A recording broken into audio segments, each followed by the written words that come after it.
My South Hedges had been 23 years in the ground. My wife Beatrix had planted the first viburnum the same summer we buried her father. The corridor was 60 feet of native viburnum, arrowwood, and gray dogwood. My career's quiet research project. 20 years of monarch counts, 3 peer-reviewed papers. On a Thursday morning in May, I walked the property line with my coffee and found the hedges brown. The drift came from the south. Her name was Sienna Whitford Hollings, HOA board president of Stowe Vista Estates, Vermont. 46, polished, blonde, certain her view of Mount Mansfield was a moral right. Mine is Theodore Sutcliffe. I am a retired University of Vermont horticulture professor. I rebuilt the corridor with a 60-foot, 20-foot tall living wall that blocks every window of her house. The federal government approved it as pollinator restoration. What would you do if a stranger killed 23 years of your work? Where are you watching from tonight? Stay with me. Beatrix and I bought the 6-acre parcel north of Stowe Village, Lamoille County, Vermont, in May of 1998. We had been married 15 years. I had just made full professor at the University of Vermont in Burlington, a 40-minute commute on the back roads, 50 in the snow. Beatrix had been a textile artist for 2 decades by then, a weaver, the kind whose pieces sold at the Shelburne Craft School and the League of New Hampshire Craftsmen, and once, in 2003, at the American Craft Council show in Baltimore. We had not yet had children. We had been looking, after 15 years in a small house in Williston, for the kind of acreage where Beatrix could build a proper studio and I could build the long-term pollinator corridor I had been writing about in seminars, but had no land of my own to demonstrate. The Stowe property fit both purposes. It was sloped, south-facing, with a small spring on the west side and a tributary of the Brewster River cutting across the east. A retired dairy farmer named Eugene Holcomb had owned the property since 1962. He had not made dairy in 15 years. He had let the back 4 acres go to alder and silky dogwood. He sold us the land on a handshake and a survey for $62,000 cash, and he died 3 months later in his sleep at age 86. We named the property Holcomb's Rest in his honor. The sign hangs at the road. Beatrix carved it herself in butternut. The pollinator corridor was Beatrix's idea before it was mine. She had read, in the summer of 2001, a Yankee magazine article on monarch decline in New England. She had asked me, over breakfast on a Sunday morning, whether we could plant a corridor of native shrubs along our south property line. Not as a hedge, not for screening, but as a deliberate ribbon of late summer nectar and overwintering structure for native bees and migrating monarchs. I had told her she had just described 20 years of my research interests in one sentence. We had walked the property line that afternoon and marked 60 feet with bamboo stakes. The first viburnum went in 3 weeks later, in October of 2001, the same week her father died of a heart attack in Connecticut. She planted the second the day after his funeral, the third the day after that. By spring of 2002, we had 34 shrubs in the ground: viburnum dentatum, arrowwood, gray dogwood, silky dogwood, nannyberry, and 3 species of native rose. We added 6 more species over the next decade. By 2010, the corridor was a continuous 60-foot wall of green from May through October. By 2015, it had been the subject of 3 of my peer-reviewed papers and 2 graduate dissertations I had advised. By 2020, it supported an annual monarch breeding population I had monitored for 19 seasons, with a count of 247 cocoons that year. Stowe Vista Estates was built across the south property line in 2010 on what had been a hayfield Eugene Holcomb had leased to a Cabot dairy until 2007. 56 homes on rolling lots of 1 to 2 acres each, a stocked pond, a clubhouse, and a tennis pavilion. The development's south-facing properties, the ones immediately backing onto our corridor, had been marketed as having unobstructed views of Mount Mansfield, the highest peak in Vermont, 10 miles south. The marketing brochure had used the phrase, Vermont's tallest mountain at your back door, in a 64-point font. The marketing brochure had not mentioned the existing 60-foot pollinator corridor on the property immediately to the north. The corridor at the time the development opened was already 9 years old and 7 feet tall. The corridor was not, I want to be clear, an aesthetic project. It was research. I had begun documenting native bee occurrences at Holcomb's Rest in 2002, 2 months after the first viburnum went in. I had a hand-tabulated field log in a green write-in-the-rain notebook that I had kept current for 22 consecutive growing seasons. The notebook was, by 2023, 8 inches thick. It contained 6,411 dated observations of 73 species of native bees, 41 species of butterflies and moths, and 112 species of birds. 3 of my graduate students had written dissertations using its data. A 4th had used it to win a Switzer Foundation Fellowship in 2018. The corridor was, in the dry language of academic life, a long-term ecological monitoring site. In the wet language of marriage, it was the thing Beatrix and I had built together. Slowly, on summer evenings, in the rain, on Saturdays after church, on Sunday afternoons after we had read the newspaper. For 23 years. It was not a hedge. It was a small piece of a marriage that happened to be made of plants. Sienna Whitford Hollings moved into Lot 23 in March of 2020 with her husband Channing Hollings, a plastic surgeon at the Burlington Cosmetic Center who specialized in what one of his marketing photographs called non-surgical facial sculpting. They had paid $1.1 million cash for a 5-bedroom contemporary on the highest pad in the South Row, with floor-to-ceiling glass on the north side facing Mount Mansfield. Except the north view, of course, was the corridor we had planted in 2001. The mountain was visible only over the top of the Hedges on a clear day from the 2nd story. Sienna had bought the house in February. She had not visited the property in May. She had not seen the Hedges in summer leaf.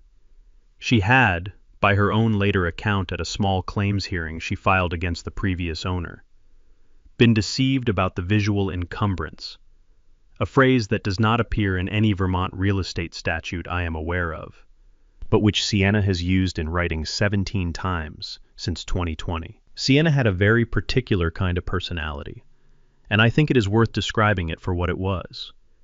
She was charming in person for the first 3 minutes of any conversation, and corrosive for the next 30. She remembered every slight she had ever received and forgot every kindness. She drove a white Range Rover Sport. She wore tennis whites to the village dump on Saturdays. She had a particular way of saying Vermont that implied she was on temporary assignment from somewhere better. She kept a small, spiral-bound notebook in her purse, where she wrote down the license plates of cars she thought were speeding through the development. A development whose only road was 300 yards long and whose speed limit was 15 miles per hour. She had filed 16 license plate complaints with the Stowe Police Department between 2020 and 2023. None had resulted in citations. The Stowe police had eventually stopped returning her calls.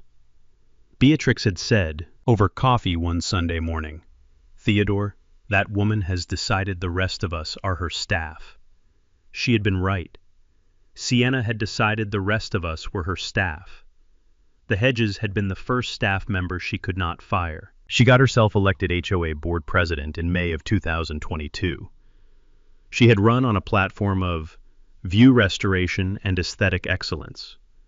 She had won by 28-9, primarily because 11 of the South Row residents had quietly hoped her energies would solve their own view complaints. The HOA had no jurisdiction over our property. The HOA had no easements on us. The HOA had, in legal terms, exactly the same standing as any other group of strangers across a property line. Sienna treated this fact as a temporary procedural obstacle. She wrote me her first letter on the 6th of June, 2022. The letter was on Stowe Vista Estates HOA letterhead. The letter requested that I voluntarily reduce the height of the boundary vegetation to 4 feet to restore the community's contracted-for visual access. The letter offered to compensate any reasonable trimming expense. The letter was signed in blue ink with a small loopy S. I responded politely by email. I explained the ecological function of the corridor. I explained that the hedges were the subject of ongoing research. I explained that I was not interested in reducing them. I told her I respected her view interests, but that the corridor predated her purchase by 19 years and her HOA by 9 years, and that the only person whose interest had been contracted for, in 2020, was the seller of her house, who had not owned my land. She wrote me a second letter on the 20th of June. She wrote me a third on the 11th of July. She filed her first county code complaint on the 3rd of August. The complaint alleged that my non-conforming residential vegetation was creating a microhabitat hazardous to allergic residents. The Lamoille County Code Enforcement Officer who visited the property was a woman named Junie Chamberlain, 52, a former biology teacher at the Stowe High School. Junie walked the corridor with me. She took photographs. She asked me, on my front porch, whether the swallowtail butterflies on the cardinal flower were eastern tigers or spicebush. I told her spicebush. She nodded. She wrote her report. The report dismissed the complaint in 2 paragraphs.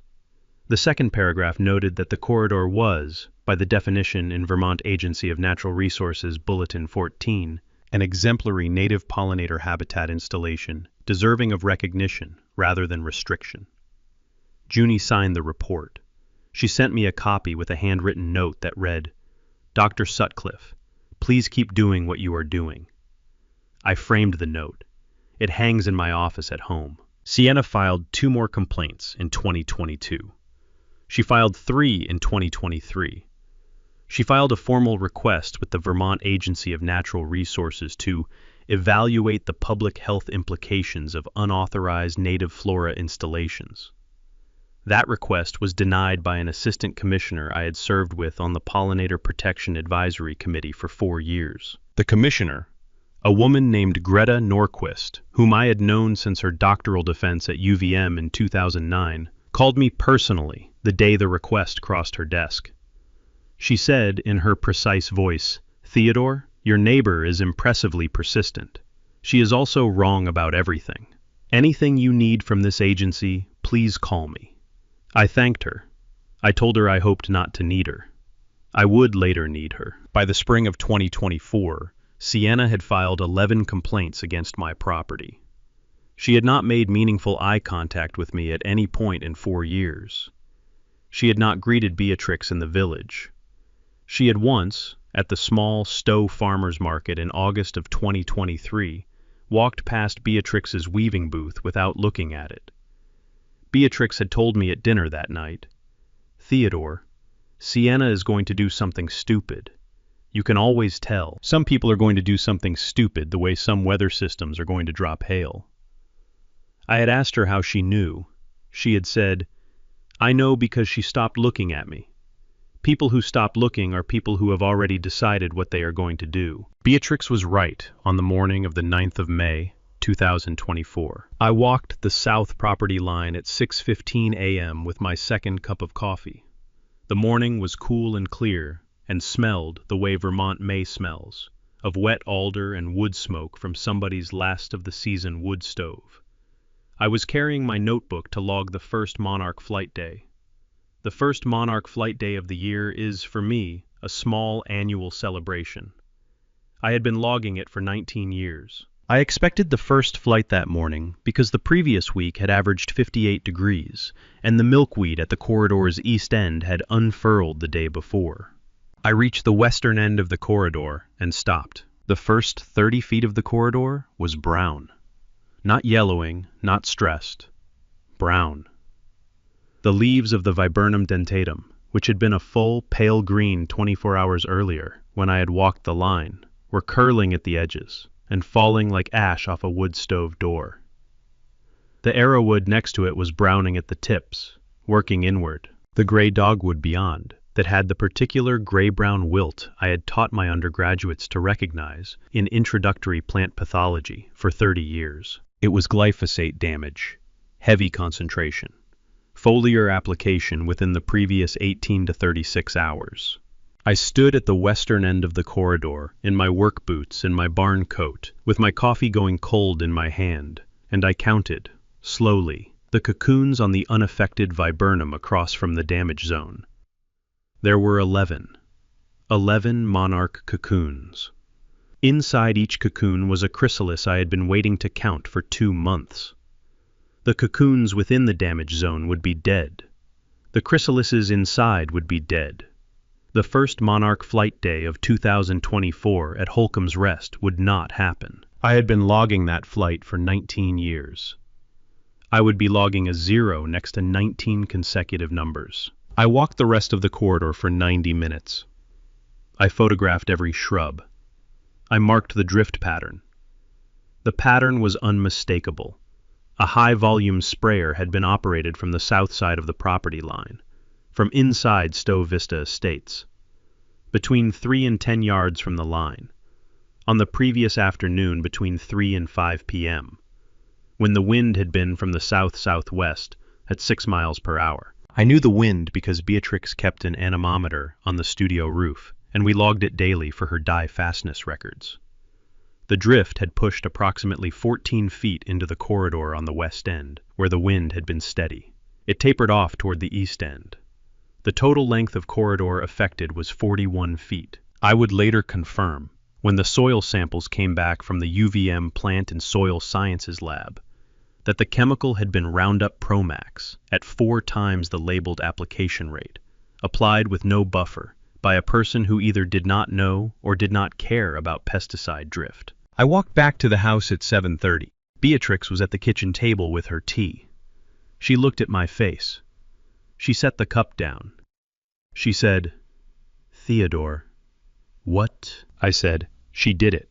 41 feet of the corridor, Roundup, yesterday afternoon." Beatrix did not speak for a long minute.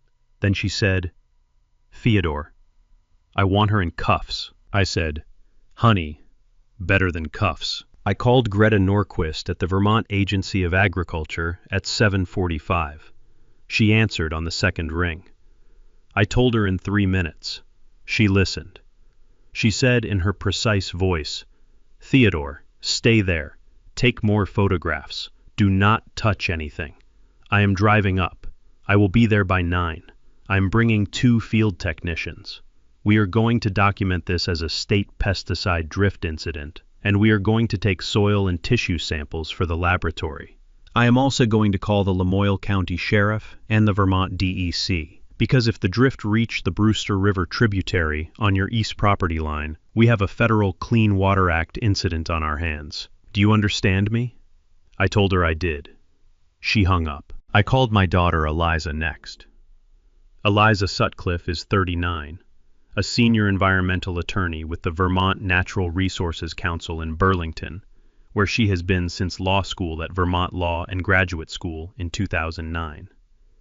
She handles statewide land use, pollinator, and surface water cases. She picked up on the third ring. I told her in 5 minutes. She said, "Dad, I am coming up tonight. Do not let anyone on the property until I get there. Do not talk to Sienna. Do not respond to any communication from her. If she calls, route to me. I will be there by 6. She hung up. I called Sheriff Carter Booth at 8. Carter is the Lamoille County Sheriff, 56 in his 3rd term, a man who had been one of my UVM undergraduates in horticulture in 1989 before he went to the Vermont Police Academy. Carter answered the phone himself. I told him in 2 minutes. He said, "Doc, I am leaving the office now. I will be at your gate by 9. I will bring the Criminal Investigations Unit. We will work the case as criminal mischief in the 1st degree under Vermont Statute Title 13, Section 3701, plus any applicable pesticide and water quality charges. I will personally interview Sienna this morning, Doc. I am very sorry." I thanked him. He hung up. By 9:30, my front pasture had 6 vehicles in it. Greta Norquist's white state agency truck, 2 Vermont Agency of Agriculture field technicians' trucks, a Vermont DEC officer's truck, Carter Booth's cruiser, and an unmarked sheriff's investigator vehicle with a detective named Cassandra Penrose at the wheel. By 11 a.m., they had photographed every affected shrub, taken 32 soil samples, taken 16 plant tissue samples, mapped the drift pattern with a GPS unit, and confirmed that drift had in fact reached the Brewster River tributary. The Vermont DEC officer, a young woman named Hayes Bauman, took water samples upstream and downstream of the tributary's confluence with the river. By noon, Cassandra Penrose had driven down to Lot 23, knocked on Sienna's door, and conducted a 40-minute interview during which Sienna denied any involvement and suggested the damage might be natural late-spring leaf burn. Cassandra had asked Sienna to identify her landscaper. Sienna had named a man, a contractor named Pace Whitfield, who ran a small lawn care business out of Morrisville, and Cassandra had driven straight from Sienna's house to Pace's shop. Pace Whitfield had cooperated within 90 seconds of being shown the search warrant.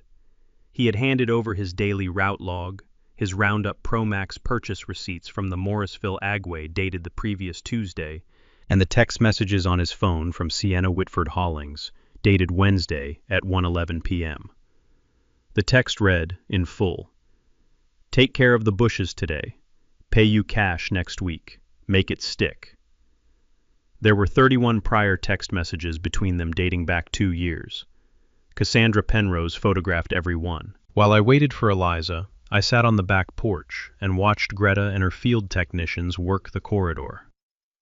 The technicians wore Tyvek suits and respirators.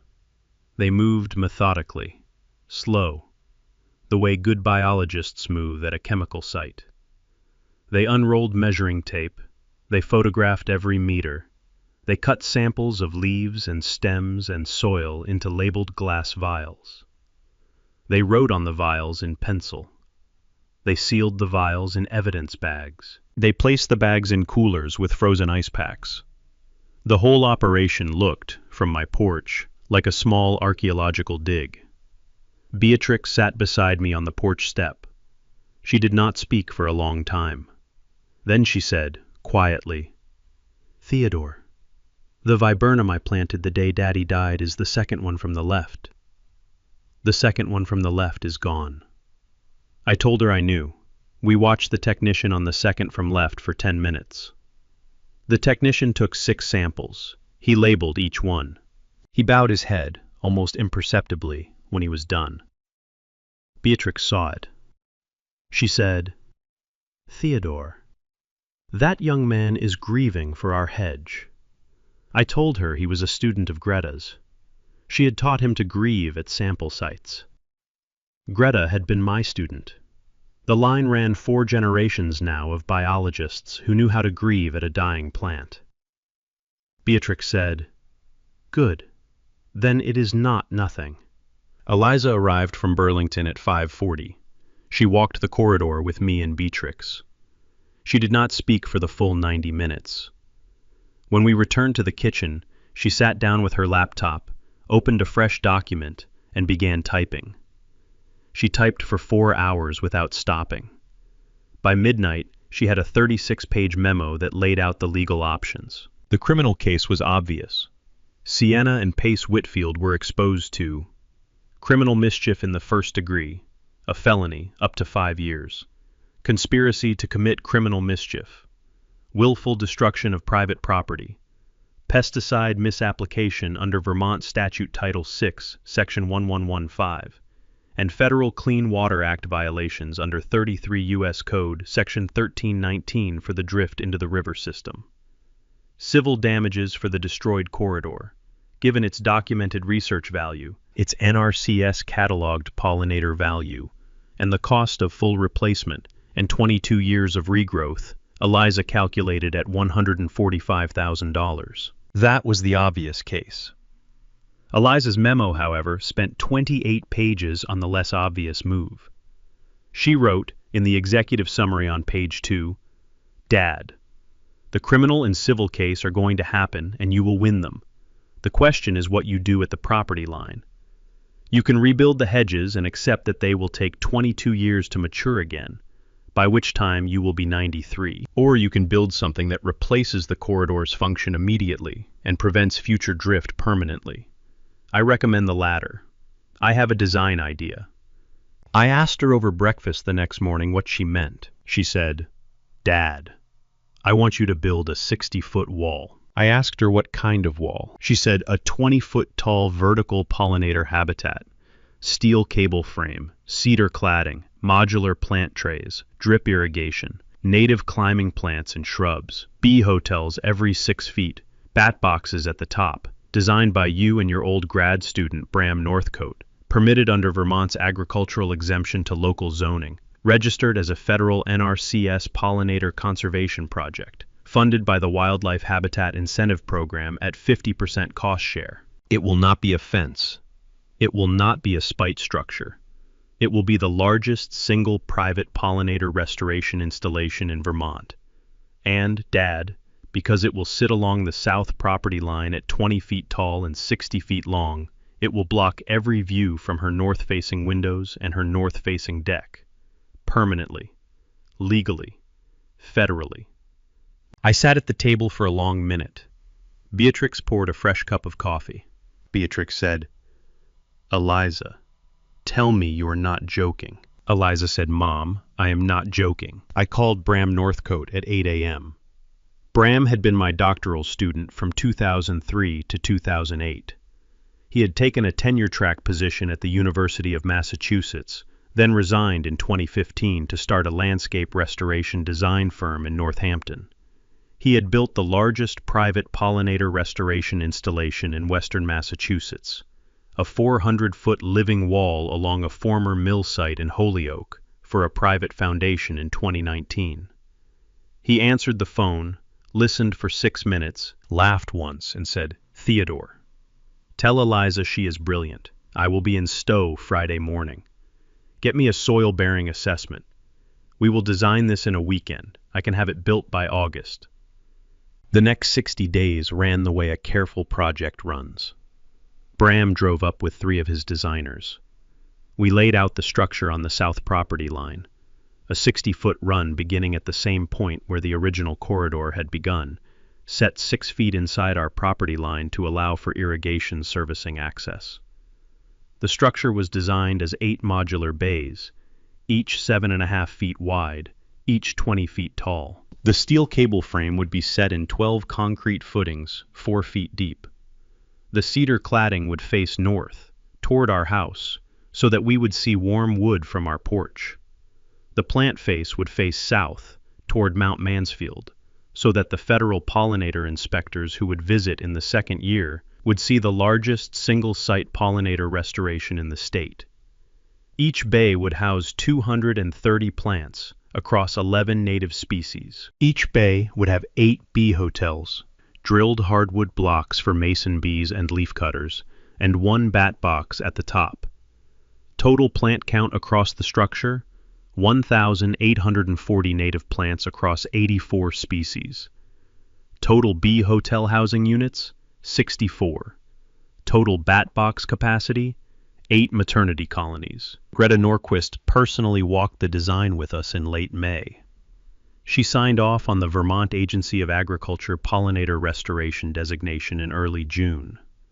She also submitted the federal NRCS application on our behalf, over my polite protest, and the NRCS approved a cost share of $48,000 against a total project budget of $122,000. Eliza filed the Lamoille County zoning notification under the Vermont Statute Title 24, Section 4413D, Agricultural Exemption.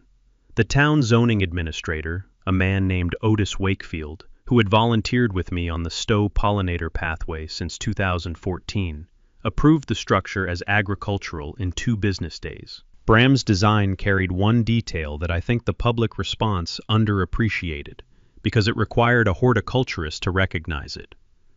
The 84 species he and I selected were not random. They were chosen as a deliberate ecological sequence. The east end of the structure was planted with early spring bloomers, bloodroot, hepatica, dwarf cranesbill, native pussy willow, to support emerging queen bumblebees in April. The middle section was planted with midsummer bloomers, wild bergamot, Joe Pye weed, swamp milkweed, cardinal flower, gray-headed coneflower, to support midsummer butterflies and worker bees. The west end was planted with late-season bloomers, New England aster, smooth aster, goldenrod, witch hazel, autumn fern, to support fall migrating monarchs and male native bees searching for nectar before the first frost. The structure was, in other words, a deliberate phenological gradient, a left-to-right calendar of New England native bloom from April through October. Every visitor to the wall in its first season had a different favorite bay because they had visited in a different month. The school groups in May loved the east end. The retirees in July loved the middle. The Saturday volunteers in September loved the goldenrod glow on the west end. The structure was, by its design, a living almanac. Bram and I had been quietly proud of it during the design phase. The Vermont Pollinator Conservation Society named it the Project of the Year in 2025. We had not entered. The board had nominated us themselves. Sienna learned about the wall on the 14th of June. She filed a town zoning appeal that afternoon. She filed a Stowe Vista Estates HOA emergency motion the following day. She filed a Lamoille County Superior Court request for a temporary restraining order on the 17th. Eliza had drafted responses to all three before Sienna had filed any of them. The zoning appeal was denied by the Stowe Select Board at the first hearing. Otis Wakefield read into the record the Agricultural Exemption Statute and the Vermont Pollinator Protection Act, and the board upheld the permit 5-0. The HOA motion was meaningless because we were not in the HOA. The Superior Court request for a TRO was denied by Judge Eugenia Calloway on the 20th of June, in a written order that read in part, "Petitioner's claim of irreparable harm based on view diminishment fails as a matter of law, where the proposed structure is a permitted agricultural installation. Petitioner has identified no protected legal interest in the visual continuity of another landowner's south sky. The motion is denied." While the design was finalized, I documented the dying corridor as carefully as I had documented its living. I photographed every shrub every day for 30 days. I labeled each photograph with a date, a temperature, and a wind reading from Beatrix's anemometer. The browning followed the predictable cellular path of glyphosate damage, yellowing at the leaf margins, then a dry curl, then a complete defoliation, then the slow brown of the cambium beneath the bark as the plant gave up at the root. By the end of June, 41 feet of the original 60 had collapsed into bare wood and a slow gray rot at the soil line. I removed the dead material myself, with Beatrix's help, in early July. The work took 6 full days. The material filled 22 trash bags. We composted the lighter material at the back compost bin, where the kitchen scraps go. We hauled the rest to the town brush dump in 3 pickup loads. Beatrix did not speak much during the work. She had been gentle and patient at the beginning. By the last load, she had a fierce, small line in her jaw I had not seen since the summer her father died. I had not asked her about it. I knew. The corridor had been the place she had walked first thing in the morning for 23 years. The mornings between July of 2024 and the dedication in September were the only mornings in our marriage when she had nowhere to walk. She had stood at the kitchen window with her tea and watched the empty soil instead. I had watched her watching it. I had not said anything. Some grief belongs to the person who plants the first plant. Construction began on the 25th of June. The concrete footings were poured on the 2nd of July. The steel cable frame was raised on the 11th. The cedar cladding went on between the 24th of July and the 8th of August. The plant trays were installed between the 12th and the 29th of August. The first plants went in on the 2nd of September. By the 15th of September, the structure was fully planted. The total height, from ground to topmost bat box, was 20 feet and 4 inches. The total length along the property line was 60 feet exactly. The structure blocked every north-facing window of Sienna's house. The structure blocked her entire north-facing deck. The structure blocked her infinity pool's mountain view. The structure blocked the picture window in her primary bedroom. The structure blocked the bay window where she had a Peloton bike. The structure was, from the south side, a sheet of green and brown and cedar that did not move when she stood on her deck and pointed at it. The structure was, from the north side, the most beautiful piece of work I have ever helped build in 50 years of horticulture. Sienna filed a $1.2 million lawsuit in October for view-related property value diminishment. Eliza countersued under Vermont's anti-SLAPP statute on the same day, plus a separate claim for the criminal mischief damages. The countersuit demanded the original $145,000 in restitution, plus attorney's fees, plus a permanent injunction barring Sienna from applying or directing the application of any pesticide within 100 yards of our property line. The judge granted the injunction at the first hearing. The community response in those months was, looking back, the part I had not expected. Within a week of the corridor's death, 16 households along our road and from town had stopped by the property with food, with seedlings from their own gardens, with handwritten notes. The Wakefields brought a flat of arrowwood cuttings from their own corridor. The Pickerings brought 2 flats of swamp milkweed they had been growing for their own front pasture. The Stowe Garden Club, which Beatrix had volunteered with on and off for 15 years, sent a delegation of 7 women on a Saturday morning in late May with a card signed by 41 members. The card was a single sentence in the chair's hand. Dr. and Mrs. Sutcliffe, we are sorry, and we are with you. The Vermont Pollinator Pathway, of which I had been a charter board member since 2018, voted unanimously at their June meeting to dedicate their annual conference's poster session in 2025 to the rebuilding of our corridor. The Vermont Center for Eco-Studies in Norwich offered a free 3-year monitoring contract for the new structure. The Vermont Land Trust in Montpelier asked whether we would consider placing a conservation easement on the south 15 feet of our property to protect the new corridor in perpetuity. Eliza drafted the easement that fall. We signed it in November. The wall and its substrate are now permanently protected by federal-state easement against any future development, modification, or removal for as long as the property exists. The easement was filed on a Friday afternoon at the Lamoille County Registry. The recording slip is in our safe next to my father's logging deed and Beatrix's father's military citations. The criminal case against Sienna and Pace Whitfield ran through the fall. Pace took a plea in October. 6 months probation, $3,000 in restitution, and the suspension of his state landscape contractor license for 2 years. Sienna took a no-contest plea in December, a felony reduced to a misdemeanor on the criminal mischief count, $25,000 in restitution, 60 hours of community service at a Vermont fish and wildlife pollinator nursery in Berlin, and a permanent ban from serving on any Vermont Common Interest Community Board. The Vermont DEC issued separate civil penalties of $80,000 for the Clean Water Act drift to the Brewster River tributary. Sienna paid the penalty out of an account her husband Channing had separately walled off from her. She had no choice. The DEC funds went to the Vermont River Conservancy's tributary monitoring program. Channing Hollings filed for divorce on the 14th of December. He moved out of Lot 23 on the 22nd. He sent me a handwritten note in early January, on monogrammed letterhead, the same brand the Boeing director had used in the Washington case, with one sentence. Dr. Sutcliffe, I did not know about any of it. I am very sorry. I did not reply.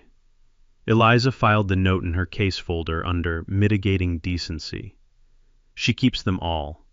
She has 11 now across her practice. The wall was officially dedicated on the 28th of September at a small ceremony in our front pasture.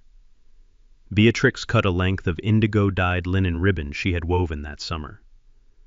Greta Norquist spoke for 7 minutes about the design. Bram Northcote spoke for 4. The town zoning administrator, Otis Wakefield, read into the record the structure's official Vermont Pollinator Protection Project designation number, VPPP 2024-1147. The local UVM Extension Master Gardener chapter sent a delegation. Junie Chamberlain came in her county code enforcement uniform with her husband. Sheriff Carter Booth came in dress uniform with his deputy. Eliza brought 4 of her colleagues from the Burlington Environmental Bar. My grandchildren, Eliza's 2 boys, Auden and Felix, 8 and 5, cut their own ribbon at the base of the structure and planted the 1840th plant themselves, a single cardinal flower their grandmother had grown from seed. The wall was named the Beatrix Sutcliffe Native Pollinator Corridor at the dedication. Beatrix had not known. She cried when Greta read the plaque. She has cried twice since when visiting school groups have asked her about it. The first time, in October of 2024, a 4th grader from Linden Town School asked her what she had been thinking the day she planted the first viburnum. She told the class about her father, the heart attack in Connecticut, the funeral, coming home and planting the viburnum because she had not known what else to do. The teacher had not been prepared. Several of the children had cried. One quiet boy named August had asked whether he could plant a tree for his grandmother. Beatrix had told him yes. His mother emailed me 3 weeks later with a photograph of the shad bush he had planted. The shad bush is alive. It now stands the same height as a 6-year-old. We have it on the refrigerator. The structure became, within 12 months of the dedication, the largest documented private pollinator restoration installation in northern New England.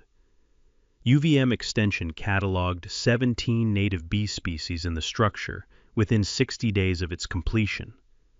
The monarch breeding count in 2025, the first full season after the wall, was 312 cocoons, a record for our property, surpassing the pre-poisoning 2023 count of 247. The Beatrix Sutcliffe Native Pollinator Corridor was featured in Yankee Magazine in March of 2025, the Burlington Free Press in April, Mother Earth News in June, and a peer-reviewed article in the Journal of Pollinator Conservation in September. School groups visit the structure on Tuesdays from May through October. Hannah Wakefield, Otis Wakefield's daughter, who was a 6th grade teacher at the Stowe Middle School, brought her class on a Tuesday in May. They counted 47 monarch caterpillars on the cardinal flower bays. One of her students, a quiet 11-year-old girl named Iris Pickering, asked me at the end of the visit whether she could come back on Saturdays in the summer to help with the bee hotels. I told her yes. She has been back every Saturday since June. She wants to be a pollinator ecologist. Greta Norquist has already written her a recommendation letter to the UVM Summer Field Program for high school students in 2026. Sienna's house went on the market in February of 2025. The listing did not mention the wall. The first buyer pulled out after a Saturday open house when the view of the wall caught him by surprise. The second buyer also pulled out. The third, a young family from Burlington named the Callaways, who had 3 small children and a dog, and who knew about the wall in advance and considered it a feature, purchased the property in May at $840,000, $260,000 below Sienna's purchase price 5 years earlier. Sienna moved to Florida. We do not know where. We have not heard from her since the criminal case closed. The Callaways came over for coffee the week they moved in. The mother, whose name is Hadley Callaway, stood at her own deck rail with our coffee mug in her hand, looked at the wall and said, "Dr. Sutcliffe, I want you to know we love this. Our daughters love this. Our son wants to know what kind of bees live in the bee hotels. Will you come over and teach them?" I told her I would come on Saturdays. I have, every Saturday since May. The civil damages settlement from Sienna funded an expansion. We added 2 additional bays at the east end in the spring of 2025, extending the structure to 75 feet. The Lamoille County Pollinator Demonstration Program, a county-funded education initiative, opened a permanent satellite site at our property in June. The annual visitor count in the first season was just under 400. UVM Extension uses the structure as a teaching site for the Master Gardener Certification Program. Bram Northcote's design firm has built 3 more vertical pollinator habitats across New England based on the design. One in Connecticut, one in New Hampshire, one in central Massachusetts, and credits our structure as the prototype. The Saturday volunteer roster at the Wall has grown into its own small community. Iris Pickering, the 11-year-old who came on her school field trip and asked to volunteer, has brought 2 of her classmates, a boy named Bennett Whitfield, no relation to the landscaper Pace, just a Vermont coincidence, and a girl named Calla Pemberton Tate. They arrive at 9 on Saturday mornings in pairs of muddy boots. They clean the bee hotels with a small drill bit Bram designed. They water the irrigation manifold. They write in a shared field journal Beatrix bought for them at the village stationer. Their handwriting changes month to month as they grow. By the end of the 2nd season, the journal had observations from 16 children, ages 8 to 15, across 47 Saturdays. The Vermont Land Trust placed a small bronze plaque on the east end of the Wall in October of 2025, designating it as an officially recognized Vermont Youth Conservation Site. Iris cut the ribbon. Her parents cried. So did Beatrix. So did I. Her teacher Hannah Wakefield brought the whole 6th grade for the ceremony. Hannah told her class before the cutting that they were standing in front of something a child could come back to as a grown-up and find still alive. Iris remembered the sentence. She quoted it in her UVM application essay 3 years later. She quoted it correctly. She was admitted in the early decision round. She arrived on campus the September after that with a copy of my green, Write in the Rain notebook tucked into her backpack, because I had given it to her at her high school graduation as a present she had not expected. The notebook fit. Some inheritances do. Beatrix walks the structure every morning at sunrise. She talks to the plants the way she talks to her weaving, quietly, by name, with the kind of attention only a person who has woven cloth for 40 years pays to a strand of fiber. The structure took the place of the hedges Beatrix had planted in 2001, the week her father died. The new structure is, in a way I did not expect when Eliza first described it to me, more her project than the original corridor ever was. She built the seedlings for half the 84 species in her studio. The studio is now also a small pollinator greenhouse. The weaving has been good. The seedlings have been good. The Beatrix-Sutcliffe native pollinator corridor is, I think, the most important piece of work either of us has been associated with in 50 years. If you have ever had a Karen kill what you planted for somebody you loved, leave a comment below. Tell me what she tried. Tell me what you did back. I read every one. The stories you send me are the reason I keep telling these. If this one warmed you, hit subscribe so the next one finds you. Next week, we've got a single mother in rural Indiana whose HOA Karen tried to tear down her son's swing set. There is a wedding video the Karen did not know was running. That story is coming Friday. In the meantime, plant something native. Read your county zoning. The agricultural exemption is older than her property line, and the bees do not care about her view. A short word about Pace Whitfield. Pace had been a landscaper in Lamoille County for 19 years. He had 3 kids in the Stowe Public Schools. His wife taught 2nd grade at the Morrisville Elementary School. Pace had not been a careful man, but he had not been a malicious one. He had taken Sienna's money because his business had been thin in early 2024, and the kids' braces had been due. He had not understood, until the sheriff knocked on his shop door, that the application he had been told was routine spot treatment was a felony assault on a federally cataloged pollinator restoration site. When he understood, he cooperated within 90 seconds. He pled out at the first opportunity. He served the probation. He paid the restitution out of his savings. He has since taken a Vermont Agency of Agriculture pesticide applicators training course at his own expense and works only with approved spot applications now. He sent me a handwritten letter in March of 2025 that said, in part, "Dr. Sutcliffe, I should have known better. I will not take an unverified work order again. I am very sorry for what I did to your wife's hedges. I wrote him back. I told him I accepted his apology. I told him I hoped his children's braces had come in straight. I have not heard back. I do not need to. The Beatrix Sutcliffe Native Pollinator Corridor, in its second full season, supported 428 monarch cocoons, 97 native bee species, and the first documented breeding pair of red-belted bumblebees, Bombus rufocinctus, a Vermont species of conservation concern, in Lamoille County since 2008. Greta Norquist wrote the agency report. The report ran 14 pages. The report named the wall twice. The report named Beatrix once. The report did not name me. I had asked Greta in advance to leave my name out. She had agreed. The wall is not mine. The wall is Beatrix's and Bram's and Eliza's and Iris Pickering's and the 43 school groups that have visited since the dedication. The wall belongs to the bees and the monarchs and the red-belted bumblebees and the second from left viburnum stump, which I left in the ground as a small memorial, the way you leave a chair empty at a long table. I sit on the back porch in the mornings now, with my coffee, and watch the wall in the early light. The cedar cladding has weathered into the silver gray of old Vermont barns. The plants on the south face change every 2 weeks. The bee hotels have been recolonized every spring without my intervention. The bat boxes have produced 2 confirmed maternity colonies. Beatrix walks the east to west path at sunrise. The grandkids walk it at noon when they visit. Iris walks it on Saturdays.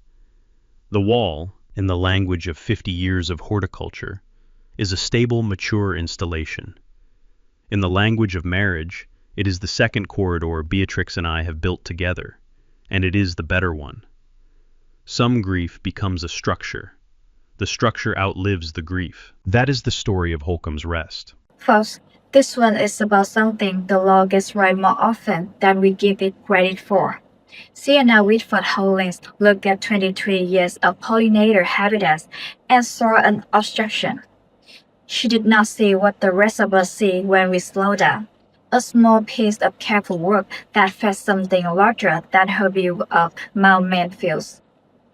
Teddy Sutcliffe did not win because he was angrier than her. He won because he had a college at UVM Extension, a daughter at the Burlington Environmental Bar, a federal pollinator program with a checkbook, and a Vermont agricultural exemption older than Sienna State.